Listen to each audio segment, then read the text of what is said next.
Hello my dear friends, welcome to Gyanchal education. तो दोस्तों, जैसा कि आपको पता है कि एसएससी सीपीओ का नोटिफिकेशन आ चुका है। दिल्ली पुलिस में सब इंस्पेक्टर की पोस्ट और सीएपीएफ में सेंट्रल आर्म्ड पुलिस फोर्सेस में सब इंस्पेक्टर की पोस्ट के लिए ऑनलाइन एप्लीकेशन फॉर्म आ चुके हैं। आपको अप्लाई करना है। कई सारी बातें दोस्तों आपको शायद ना पता हो इस एग्जाम के बारे में, इस फॉर्म के बारे में, तो आप इस वीडियो को पूरा जरूर देखिएगा। मैं 7 से 8 बातें आपको ऐसी बताने वाला हूं जो शायद आपको ना पता हो, और अप्लाई करने के पहले ये सारी बातें आपको पता होना ही चाहिए। तो पूरा वीडियो आप ध्यान से देखिएगा। मैं आपको गारंटी दे सकता हूं कि आपका टाइम वेस्ट नहीं जाने वाला, और आपको कई सारी बातें ऐसी पता चलने वाली है जो शायद आपको ना पता हो। तो एक एक करके शुरू करूंगा। पॉइंट नंबर 1, सबसे पहली बात आपको पता ही है कि 17 जून यानी कि कल फॉर्म आ चुका है और 18 जुलाई तक आप अप्लाई कर सकते हो। अब सबसे इंपॉर्टेंट चीज़ फ्रेंड्स क्या है ना, 18 जुलाई तक का टाइम सबको पता है होता है, लेकिन क्या होता है ना, एंड मोमेंट पे कई बार सर्वर स्लो हो जाता है या अप्लाई करने में प्रॉब्लम आती है। तो आप ये गलती बिल्कुल मत करना। मैं आपको रिकमेंड करूंगा कि आप 30 जून के पहले किसी भी कीमत पे अप्लाई कर देना। इसका एडवांटेज आपको एक और ये भी मिलता है कि जब आप टाइमली अप्लाई करते हो तो जो भी प्लेस आप भरोगे अपने एग्जाम सेंटर के लिए, जो जगह भरते हो वो आपको मिल जाएगी। अदरवाइज 2 या 3 ऑप्शन मांगे जाते हैं, तो जब आप लेट अप्लाई करते हो ना, तो आपको वो जगह मिलेगी जो कि बाद में अवेलेबल है। मतलब कि मान लीजिए आप दिल्ली में रहते हैं और दिल्ली की सब सीटें भर चुकी है, तो आपको आसपास का जो एरिया वो आपको मिलेगा। तो आपको ये प्रॉब्लम आ सकती है एग्जाम देने वाले दिन। तो ये गलती बिल्कुल मत करना, टाइमली फॉर्म भर देना। लेकिन फॉर्म भरने के पहले बहुत सारी ऐसी बातें जो आपको पता होना चाहिए। एग्जाम डेट आपको पता ही है, 29 सितंबर से लेकर के 5 अक्टूबर तक ये पेपर 1 आपका होगा, जिसमें कि 4 सेक्शन सब्जेक्ट पूछे जाते हैं। फिर पेपर 2 जो होगा आपका वो 1 मार्च 2021 को होगा। इसके बीच में आपका होगा पीईटी और पीएसटी, फिजिकल एंड्योरेंस टेस्ट और फिजिकल स्टैंडर्ड टेस्ट। यहाँ पर आपका डॉक्यूमेंटेशन वाला पार्ट भी होता है। इन तीनों चीज़ों के बारे में आपको थोड़ी देर बाद बताऊंगा। सबसे पहले इसके पहले बात कर लेते हैं एप्लीकेशन फीस की। 100 रुपये की आपकी एप्लीकेशन फीस है। 100 रुपये किसके लिए? केवल जनरल कैटेगरी के लड़कों के लिए और ओबीसी के लड़कों के लिए। ओके, ये 2 कैटेगरीज के लड़कों के लिए केवल 100 रुपये है। इसके अलावा सारी वुमेन कैंडिडेट्स के लिए एग्जाम फ्री है। इसके अलावा SC ST कैटेगरी के लिए भी एग्जाम पूरी तरह से फ्री है। और एक्स सर्विसमैन, अगर आप एक्स सर्विसमैन हो तो आपके लिए एग्जाम फ्री है, तो आप इसको अप्लाई कर सकते हो। हालांकि 100 रुपये कोई बहुत बड़ी अमाउंट नहीं है, तो मैं यही कहूँगा अगर आप इस पर्टिकुलर एज लिमिट में आते हो तो अप्लाई ज़रूर कर देना, ठीक है। दूसरी इंपॉर्टेंट चीज़ है ना, कई लोगों को ये पता नहीं है एक्स सर्विसमैन के बारे में। मुझसे कई बच्चों ने पूछा भी इंस्टाग्राम पे कि सर मेरे फादर एक्स सर्विसमैन है या वो सर्विस में है, या मेरा भाई है, तो क्या हम अप्लाई कर सकते हैं? देखिए, ये जो एग्जामिनेशन आपको मिल रहा है ना, ये आपको मिलेगा, आपकी फैमिली को नहीं मिल रहा है। एग्जाम में आपको अपीयर होना है, तो एक्स सर्विसमैन भी आप ही को होना पड़ेगा, ठीक है। तो ये गलतफहमी आप निकाल दो कि आपका भाई या आपके फादर अगर एक्स सर्विसमैन है तो आपको एग्जामिनेशन मिलने वाला है, ऐसा कुछ नहीं होगा, ठीक है। तो यहाँ तक आपका हो गया पहला पॉइंट। दूसरे पॉइंट आ जाते हैं। सेकंड चीज़ हम बात करेंगे वैकेंसी के बारे में। एसएससी ने अपने नोटिफिकेशन में सीपीओस की जितनी भी पोस्ट है सबके लिए अलग अलग वैकेंसी भी डिक्लेयर की है। तो वैकेंसी में आपको बता देता हूँ, दिल्ली पुलिस में मेल और फीमेल की अलग अलग वैकेंसी आई है। 73 टोटल मेल की वैकेंसी है और फीमेल कैंडिडेट्स की 78 वैकेंसी है। तो सब इंस्पेक्टर इन दिल्ली पुलिस की टोटल वैकेंसी है 151, ठीक है। ये सब मिलाकर मतलब इसमें EWS वाली कैटेगरी आ गई, OBC SC ST सारे आ गए। एक्स सर्विसमैन इसमें नहीं है, वो अलग है। इसके अलावा सब इंस्पेक्टर इन CAPF, इसमें हर एक डिपार्टमेंट के लिए अलग अलग वैकेंसी आई है। जैसे CAPF मतलब क्या, जितने भी अलग अलग पैरामिलिट्री फोर्सेस हैं, जैसे कि CRPF है, सेंट्रल रिजर्व पुलिस फोर्स, इसमें आपकी 1072 वैकेंसी, 1072। इसके अलावा फिर BSF की बात करें, बॉर्डर सिक्योरिटी फोर्स, इसमें आपकी वैकेंसी है 244। BSF मतलब जो पाकिस्तान बॉर्डर पर डिप्लॉयमेंट होता है आर्म्ड फोर्सेस का, या फिर जो जम्मू एंड कश्मीर में होता है वहाँ पर आपका डिप्लॉयमेंट होगा। इसके अलावा ITBP जो होता है, Indo Tibetan border police force, इसमें है 43 वैकेंसी। फिर CISF होता है, सेंट्रल इंडस्ट्रियल सिक्योरिटी फोर्स, जो कि जनरली आप देखोगे एयरपोर्ट पे जो डिप्लॉयमेंट होता है, इंटरनेशनल एयरपोर्ट से या डोमेस्टिक एयरपोर्ट्स में इंडिया में, वो CISF होता है, उनकी वैकेंसी है 20 टोटल। और फिर लास्ट है SSB, सशस्त्र सीमा बल, जो कि जनरली नेपाल बॉर्डर पे और भूटान बॉर्डर पे डिप्लॉयमेंट होता है आर्म्ड फोर्सेस का, वो SSB, उसमें है 16 वैकेंसी। तो टोटल CAPF की जो वैकेंसी देखोगे वो है 1395, 1395 है। इसको अगर आप जोड़ दो दिल्ली पुलिस के साथ में तो आपकी टोटल वैकेंसी हो जाती है 1546, 1546 वैकेंसी टोटल आपकी है। इसमें एक सर्विसमैन की वैकेंसी इंक्लूड नहीं है, ठीक है। इसके अलावा एक बहुत इंपॉर्टेंट चीज़ है, जब आप अप्लाई करोगे और प्रेफरेंस डालोगे ना, तो एक चीज़ का ध्यान रखना, सब इंस्पेक्टर इन दिल्ली पुलिस की आप जब डालोगे तो SI और दिल्ली पुलिस हमेशा दिल्ली में पोस्टिंग होगी, ठीक है। तो आपको दिल्ली में रहना है। लेकिन जब आप सब इंस्पेक्टर इन CAPF की पोस्टिंग लोगे ना, तो क्लियर कट लिखा हुआ है नोटिफिकेशन में कि candidate selected are liable to post anywhere in India. तो ये ऑल इंडिया पोस्टिंग होती है, क्योंकि जैसा मैंने आपको बताया है बीएसएफ की पोस्टिंग पाकिस्तान या जम्मू कश्मीर, पाकिस्तान बॉर्डर पे, जम्मू कश्मीर में होगी, फिर आईटीबीपी की आपकी तिब्बत बॉर्डर पे है ना, चाइना बॉर्डर, या एसएसबी की नेपाल भूटान बॉर्डर। तो ये आपको क्लैरिटी होना चाहिए कि आपकी पोस्टिंग कहाँ कहाँ होने वाली है, ठीक है। दिल्ली पुलिस तो ऑब्वियस सी बात है, दिल्ली के अंदर ही पोस्टिंग होने वाली है। तो ये बात हुई वैकेंसी की। अब तीसरी चीज़, थर्ड और एक बहुत ही इंपॉर्टेंट चीज़ है नेशनलिटी या सिटीजनशिप। आप अगर इंडिया के सिटीजन हो तो आप अप्लाई कर सकते हो, बट मेरे पास है ना एक स्टूडेंट का फ़ोन आया था जो नेपाल में है, तो उन्होंने पूछा था कि क्या सर मैं नेपाल में रहती हूँ और मैं क्या अप्लाई कर सकती हूँ इंडिया में सिविल सर्विस में।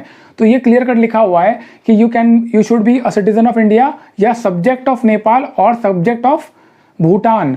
ओके, अब ये सब्जेक्ट का मतलब क्या है? देखिए, अगर आप नेपाल या भूटान के रहने वाले हो, वहाँ के मूल नागरिक हो, तो भी आप इसके लिए अप्लाई कर सकते हो इस एग्जाम के लिए, इंडिया में किसी भी सिविल सर्विस के लिए। बस आपको करना क्या है, आपको जो कंसर्न गवर्नमेंट है, जो कंसर्न डिपार्टमेंट होगा, उससे आपको अथॉरिटी लेटर लेना होगा, एक सर्टिफिकेट आपको इशू होगा कि आप इस पर्टिकुलर एग्जाम में अपीयर हो सकते हो, ठीक है। तो अगर आप नेपाल के या भूटान के सिटीजन हो तो भी आप इंडिया के लिए सब्जेक्ट ऑफ नेपाल या भूटान हो और आप इस एग्जाम में अप्लाई कर सकते हो। बस आपको वो सर्टिफिकेट चाहिए, उसके अलावा आपको कुछ भी नहीं चाहिए। बाकी पूरी प्रोसेस आपके लिए वैसी ही होगी जैसे किसी भी इंडियन सिटीजन के लिए, इंडियन स्टूडेंट के लिए होगी। बाकी इसके अलावा कोई अंतर नहीं होगा आप में या इंडियन स्टूडेंट में। तो अगर आप नेपाल भूटान में रहते हो तो आप भी अप्लाई कर सकते हो। अब फोर्थ बहुत ही इंपॉर्टेंट चीज़ है एज लिमिट। कई बच्चों को एज लिमिट को लेकर के बहुत सारे डाउट्स रहते हैं, तो आप निश्चिंत रहो, अभी मैं सारे डाउट क्लियर कर देता हूँ। केवल एसएससी सीपीओ नहीं, किसी भी एसएससी के एग्जाम में अगर आपको डाउट आएगा तो यहाँ क्लियर हो जाएगा। देखो, एसएससी ने क्लियर कर दिया है, एसएससी सीपीओ एग्जाम के लिए आपकी एज लिमिट कितने होना चाहिए, 20 से 25 साल। अब आपको समझना कैसे है, एज जो काउंट हो रही है वो 1 जनवरी 2021 से काउंट हो रही है। अब आपको क्लैरिटी में कर देता हूँ, आपको क्या करना है, आप अपना बर्थडे कब आता है माइंड में सोच लो। आपका बर्थडे कब आता है आपको ये पता होना चाहिए। अगर आपका बर्थडे 1 जनवरी 2001 के बाद आता है तो आप इस एग्जाम के लिए बहुत छोटे हो, आप एग्जाम नहीं दे सकते, ठीक है। 1 जनवरी को भी आता तो दे सकते हो, लेकिन 1 जनवरी 2001 के बाद अगर आपके बर्थडे आ रहा है तो एग्जाम आप नहीं दे सकते। वैसे ही अगर आपका बर्थडे 2 जनवरी 1996 के पहले आता है तो आप एग्जाम के लिए बहुत बड़े हो, आपकी एज निकल चुकी है, आप ये एग्जाम नहीं दे सकते, ठीक है। ये क्लियर हो गया। अब अपना बर्थडे याद रखो और ये डेट याद रखना, 2 जनवरी 1996। इसके पहले अगर आपका बर्थडे आ रहा है तो आप एग्जाम के लिए एलिजिबल नहीं हो, या फिर 1 जनवरी 2001 इसके बाद आपका बर्थडे आ रहा है तो भी आप एग्जाम के लिए एलिजिबल नहीं हो। इसके बीच में आपका बर्थडे होना चाहिए, ठीक है। इसके अलावा एज रिलैक्सेशन मिलता है, अगर आप एससी में हो तो आपको 5 साल का मिलेगा, ओबीसी में 3 साल का, और एक्स सर्विस मैन हो आप तो 3 साल का। इसके अलावा अगर आप डिपार्टमेंटल कैंडिडेट हो, मतलब कि आप ऑलरेडी दिल्ली पुलिस में जॉब कर रहे हो या सीएपीएफ में कांस्टेबल, एएसआई या फिर हेड कांस्टेबल की पोस्ट पे जॉब कर रहे हो, जो कि आप एसएससी जीडी के थ्रू जाते हो, एसएससी के एग्जाम के थ्रू जाते हो, अगर वहाँ पे आप एटलीस्ट 3 साल की सर्विस कंप्लीट कर चुके हो, कंटिन्यूस सर्विस, तो आपकी जो एज लिमिट है वो 25 साल से 30 साल कर दी जाएगी, मतलब आप 30 साल तक एलिजिबल हो, ठीक है। तो ये इंपॉर्टेंट है, एज लिमिट को समझ लेना कि आप एलिजिबल हो या नहीं हो। बहुत सारे बच्चे ऐसे होते हैं जो अगले साल के एग्जाम के लिए अपेयर होना चाहते हैं या उसके अगले साल के लिए अपेयर होना चाहते हैं, तो ये क्लैरिटी होना बहुत ज़रूरी है। इससे आप आकलन कर सकते हो कि आप इस फ्रेम में एज लिमिट में आते हो या नहीं आते हो, ठीक है। अब बात करते हैं आगे की, डेट ऑफ बर्थ की। अब 5वीं और बहुत ही इंपॉर्टेंट चीज़ है डेट ऑफ बर्थ। आपकी डेट ऑफ बर्थ कहाँ लिखी होगी और कहाँ आपको क्या लिखना है। देखिए, आपको एक चीज़ क्लियर होना चाहिए कि एसएससी क्या कंसीडर करता है, एसएससी कौन सा डॉक्यूमेंट मांगेगा आपकी डेट ऑफ बर्थ को कंसीडर करने के लिए। तो वो है आपका केवल और केवल 10th की मार्कशीट या 12th की मार्कशीट। इस चीज़ का विशेष ध्यान रखना, कई लोगों को पता नहीं होता है। बर्थ सर्टिफिकेट क्या होता है ना दोस्तों, कई साल पहले ये बर्थ सर्टिफिकेट बनते ही नहीं थे। कई जगह ऐसा होता है गवर्नमेंट हॉस्पिटल्स में हो गया या कोई, तो इतनी सुविधाएं नहीं थी। आजकल तो काफ़ी हाईटेक हो गया, बट उस समय क्या होता था, 10th की मार्कशीट कोई रिकॉग्नाइज किया जाता था। तो अब आपको ध्यान रखना है कि आप किसी भी स्टेट में रहते हो, आपकी 10th की मार्कशीट या फिर 12th की मार्कशीट, दोनों में से किसी भी एक मार्कशीट में आपका डेट ऑफ बर्थ लिखा होगा और उसी को आपको फॉर्म जब भरोगे ना तो उसी डेट ऑफ बर्थ को आपको लिखना है। अगर आपका वो डेट ऑफ बर्थ गलत भी लिखा हो तो भी उसको लिख देना। मान लीजिए आपका बर्थडे कुछ और है और 10th की मार्कशीट में कुछ और लिखा हुआ है, तो जो 10th की मार्कशीट में लिखा है वही डेट ऑफ बर्थ आप जब फॉर्म भरोगे तो उसको फिल करना। ओके, ये चीज़ का आप ध्यान रखना, क्योंकि जब डॉक्यूमेंट वेरिफिकेशन होगा, जब पीईटी पीएसटी के बाद साथ में आपके डॉक्यूमेंट चेक किए जाएंगे ना, वहाँ पर अगर कॉन्ट्राडिक्शन आ गया तो पॉसिबली आपको डिस्क्वालीफाई कर सकता है एसएससी। तो इसका आप स्पेशल ध्यान रखना। 10th की मार्कशीट में या 12th की मार्कशीट में जिसमें भी आपका डेट ऑफ बर्थ लिखा हुआ है, स्पेशली 10th का ध्यान रखना। 10th में ज़्यादातर स्टेट में एलिजिबल मान्य होता है, तो 10th में जो भी लिखा हुआ है उसी को चलेगा और उसी डेट ऑफ बर्थ को आप फॉर्म भरोगे उसमें फिल करना, ठीक है। तो डेट ऑफ बर्थ को लेकर के क्लैरिटी आप जरूर रखना फॉर्म भरोगे जब।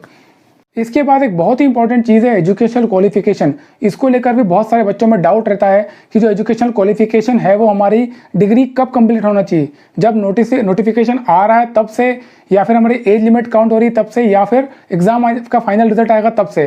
देखो मैं आपको क्लियर कट बताता हूँ, एसएससी नोटिफिकेशन में लिखा हुआ है कि आपकी एजुकेशनल क्वालिफिकेशन है जो एज ऑन 1 जनवरी 2021, मतलब कि 1 जनवरी 2021 तक आपका ग्रेजुएशन कंप्लीट हो जाना चाहिए।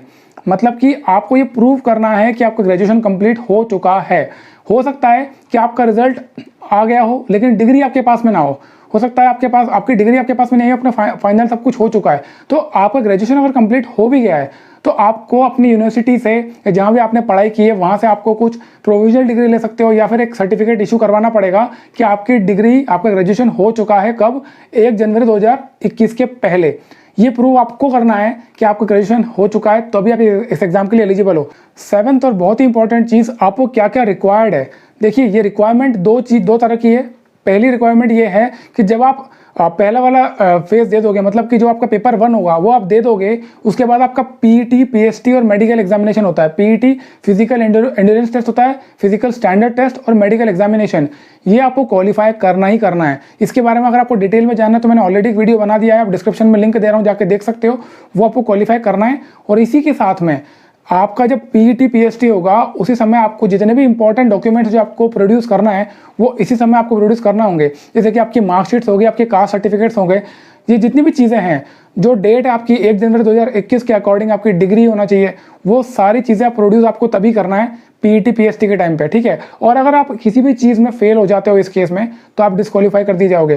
तो इसका विशेष ध्यान रखना। आप ये डॉक्यूमेंट जो आपके हैं ना, ये तैयारी करते करते अभी आप इकट्ठे करके रख लो, क्योंकि जैसे कि आपकी 29 सितंबर से एग्जाम हो रही है, 5 अक्टूबर को खत्म हो जाएगी और 3 मार्च 2021 को आपका पेपर 2 होने वाला है। तो इन बिटवीन आपका दिसंबर के आसपास आपका पीईटी पीएसटी हो सकता है पॉसिबली। तो ज़्यादा समय नहीं है आपके पास, आपका पढ़ाई का समय काफ़ी कुछ जाने वाला है पढ़ाई में।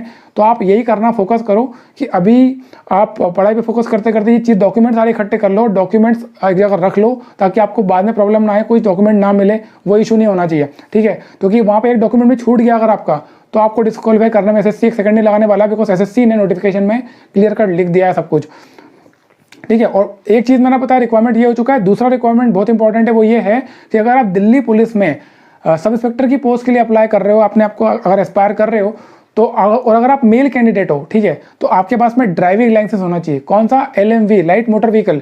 ये क्या का? मोटरसाइकिल और कार का, ठीक है। ट्रक का नहीं चलेगा, ट्रक की जरूरत नहीं है, लेकिन कार चलानी आपको आना चाहिए और मोटरसाइकिल आपको चलाने आना चाहिए। इतनी उम्मीद आपसे दिल्ली पुलिस करती है। तो आपके पास में ड्राइविंग लाइसेंस होना बहुत ज़रूरी है। तो अगर आप एस्पायर कर रहे हो इसके लिए, दिल्ली पुलिस SI की पोस्ट के लिए, तो ड्राइविंग लाइसेंस बनवा लो अभी, ठीक है। और गाड़ी चलाना नहीं आती तो गाड़ी चलाना सीख लो पहले, फिर बनवा लेना, ठीक है। क्योंकि इंपॉर्टेंट है, इसके बिना आपको एलिजिबल नहीं है, आप बाहर हो जाओगे। और बाकी जितनी भी पोस्ट है, CAPF की, सब इंस्पेक्टर की पोस्ट है कई सारी जितनी, उसके लिए आप एलिजिबल हो, वहाँ पर ड्राइविंग लाइसेंस की जरूरत नहीं है। केवल दिल्ली पुलिस में सब इंस्पेक्टर की पोस्ट है और उसमें भी केवल मेल कैंडिडेट्स को, फीमेल को लाइसेंस की जरूरत नहीं है, ठीक है। तो ये हो गया इंपॉर्टेंट चीज़। 8th इंपॉर्टेंट चीज़ जो आपको पता होना चाहिए, अगर आप बचपन में स्कूल में आपने NCC ज्वाइन किया था, नेशनल कैडेट्स कॉर्प्स से आप कैंडिडेट रहे हो, सर्टिफिकेट होल्डर रहे हो। NCC में 3 प्रकार के सर्टिफिकेट इशू होते हैं, A, B, C कैटेगरी का, ठीक है। तो इन तीनों में से कोई भी सर्टिफिकेट अगर आपको मिला है तो आपको बहुत बड़ा एडवांटेज मिलने वाला है, क्योंकि एग्जाम में जब आप परफॉर्म करोगे तो आपको बोनस मार्क्स मिलेंगे। तो अगर आपका NCC में टाइप C का सर्टिफिकेट है तो आपको 10 नंबर एक्स्ट्रा मिलेंगे। अगर आपका टाइप B का सर्टिफिकेट तो आपको 6 नंबर एक्स्ट्रा मिलेंगे। और टाइप A का सर्टिफिकेट अगर आपका है तो आपको 4 नंबर एक्स्ट्रा मिलने वाले हैं।